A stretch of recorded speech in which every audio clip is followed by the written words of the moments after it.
in Fargo, and police fear that she's in danger of harm. They're looking for Beatrice Dakota after Brianna Ziegler and Terrell Dakota were ordered to turn over the girl at the Cass County Courthouse yesterday. Terrell Dakota was located early this morning, and so was the original car police were looking for. But 22-year-old Brianna Ziegler and that girl are still missing. Ziegler there on your screen is 5'7", 150 pounds with blonde hair and blue eyes. Call 911 immediately with any information on this Amber Alert. New this morning, one person dead after a two-car crash in West Fargo. It happened around 9:30 at the intersection of 9th Street and 19th Avenue East. First responders started life-saving measures on the driver of one of the vehicles, but that victim died on scene. The North Dakota Highway Patrol is now investigating what led up to that crash. One person is seriously hurt after a semi that was carrying hogs crashed along 90th Avenue North in Glendon yesterday. One person was airlifted from the scene. The Clay County Sheriff now planning to release more information later on this morning. It's now 6:50. Let's get a check of your fast track forecast. Lisa, a lot of people wondering if more rain is in store. Well, good morning. Yeah, we've got some more rain opportunities coming up in the forecast as we head into the holiday weekend. I want to take a look ahead to the holiday weekend. Starting on Friday, looking pretty good, looking pretty quiet for our rain chances if you want to avoid it. Unfortunately, timing's not so great for picking up the rain. We've got some chances for rain Saturday night and into early Sunday. I think it's going to fall for a lot of us during those nighttime hours, so shouldn't affect the daytime too much. At least that's how it's looking right now. Sunday night and then into Monday and into the day on Tuesday on the 4th, there is that chance for more widely scattered to scattered rain or thunderstorms going on. So we'll keep an eye out for that. Just something to keep in mind as you're making your plans here heading into the holiday weekend. Today, we've got one area, at least this morning, getting some rain and thunder, and that's right in our eastern viewing area. Elsewhere, things are pretty quiet. Just a little development happening now, too, east of the Red Lake area as well. A couple of cells there, but this is the main one. Northern parts of Wadena County, southern parts of Hubbard County, seeing some downpours, some lightning going on here. It's just exiting Park Rapids, the Sabika, Monaga area. That's going to continue to move to the east from there. Here's a look at your conditions outside. Pretty quiet, just a little bit of thin layer of fog in Fargo, and some of us do have reduced visibility because of that fog this morning. So keep that in mind. In the eastern part of our viewing area, you're going to be more impacted by that in the next hour or two before it lifts. 63 degrees in Fargo. The air is calm at 61 in Moorhead. Nice and bright and sunny in the Grand Cities. We're looking at 59 in Grand Forks. Wind out of the south-southwest at 5 miles per hour this morning. So a light wind to start that does again pick up today. We're going to see wind turn northwesterly. We'll see wind speeds into the teens and gusts 20s to about 30 miles per hour. Getting back to about 84 degrees in Fargo. Lots of sunshine in the south. If you're in the Northern Valley, especially north and east of Highway 2, you're more likely to see some isolated to scattered rain and thunder showers later today. And again, a look at that holiday weekend. Not only do we have a chance for some rain, but look how much we're heating up too. 80s, 90s even on Sunday and into Monday. And if we can clear out enough on Tuesday on the 4th, we might just get there as well. So be ready for the heat to come for the weekend as well. Okay, yeah, Lisa, thank you. Time now is 6:52. Police are working to identify a man whose body was pulled from the Red River near downtown Fargo and Moorhead. Valley News Team's Reed Gregory spoke with a neighbor who is warning others about the dangers of that river. The men put the suits on and they had ropes tied on them. David Wambheim lives right across the street from the river and says it's more dangerous than people think. There is an undertow that you're not coming out of. Around 2 p.m. Wednesday, authorities responded to a call of someone who had entered the Red River between Fargo and Moorhead and never resurfaced. After nearly 3 hours of searching, authorities pulled the body of a man out of the water. It is so dangerous. No one swims in this river. On top of a harsh undertow for even experienced swimmers, Wambheim says in his experience in the river, that's just one of the potential risks. The mud on the sides of it will stick, your feet will sink like quicksand, and you can't get them out. Well, there's many questions surrounding what exactly took place here on Wednesday afternoon, including whether this was a deliberate act or possibly just an accident. And I'm not sure what happened here today. I feel so badly. Fargo, Reed Gregory, Valley News Live. Police say multiple witnesses told them that the man jumped into the river. Firefighters from both Fargo and Moorhead were in the water, also using drones to get an aerial view of that area. But it was Valley Water Rescue divers who ended up recovering his body. Local police departments are seeing an increase in calls for service to respond to people that are suffering from a mental health crisis. The Valley Today's Nishay Taylor joining us live from the newsroom to break down the numbers and what needs to be done in an effort to fix that problem. Good morning, Nishay.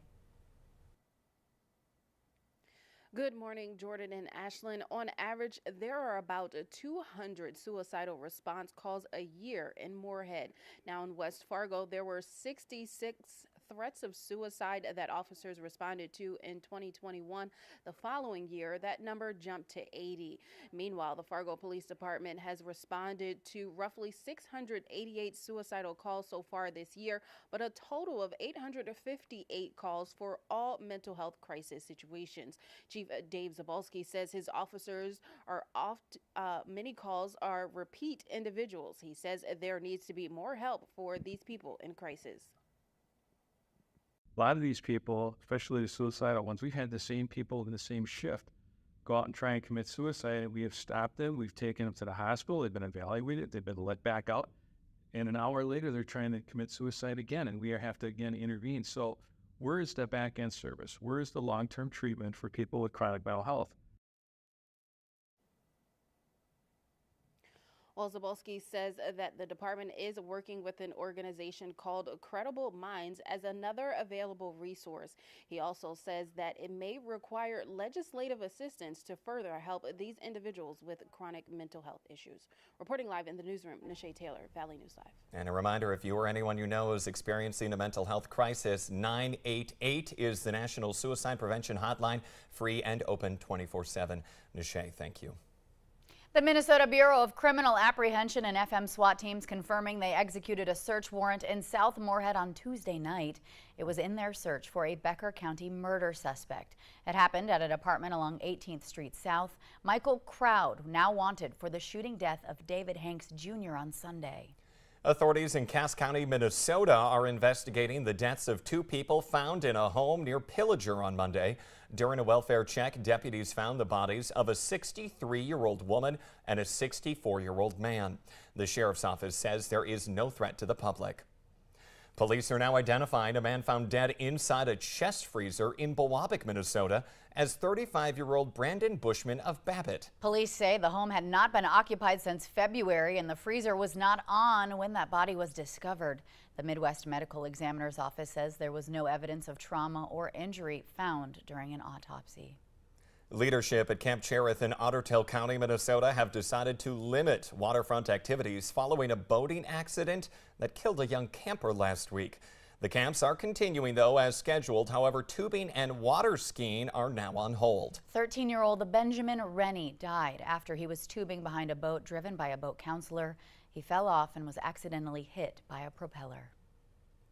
North Dakota college officials now trying to come up with a game plan to compete with Minnesota's new free tuition program for in-state students. School presidents say they worry that Minnesota's program will cost North Dakota a lot of students and a lot of money. Minnesota is offering free tuition to students from Minnesota families with an annual income of less than $80,000. That will start in the fall of 2024.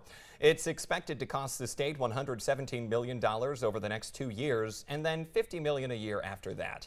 NDSU's president says more than half of their students come from Minnesota. And at a time of declining enrollment, the free tuition program gives those students a reason not to cross state lines. As this moves forward, I would tell you that this has catastrophic implications. This is a very serious situation for us. And so I'm hopeful that, the board or my colleagues around the table, we can all kind of come together and, think about what's the next best steps. Now, lawmakers did freeze North Dakota tuition fees for the next 2 years. That's the first time that's happened in almost 3 decades. But presidents say they are calling on the university system, the Higher Education Committee, and even the governor to do more to make their schools more appealing. Minnesota's new program for enrollment starts on Saturday. Today marks the start of this year's United Way school supply drive. They're asking for donations through July 25th. Hard to think about back to school already, but here we are. Drop-off locations will include Border Bank, First International Bank and Trust, Marvin Company locations, and the West Acres Food Court. Also happening today, Minnesota U.S. Senator Tina Smith and Lieutenant Governor Peggy Flanagan will be at the Red River Women's Clinic in Moorhead. This follows the one-year anniversary of the overturning of Roe v. Wade, which forced the Women's Clinic to move from Fargo to Moorhead. Senator Smith considers herself a key leader in the movement to protect reproductive rights. And our consumer alert this morning, a popular brand of sriracha hot sauce now in short supply because of the apparent effects of climate change. The Hoi Fung Foods company, based out of LA, says production is now down because severe weather has impacted the quality and availability of the peppers that it uses in the recipe. Bottles are reportedly being offered online for many times over the retail price if you need to get your hot sauce fix. Thank you all so much for waking up and joining us here on the Valley today. Take care, everybody.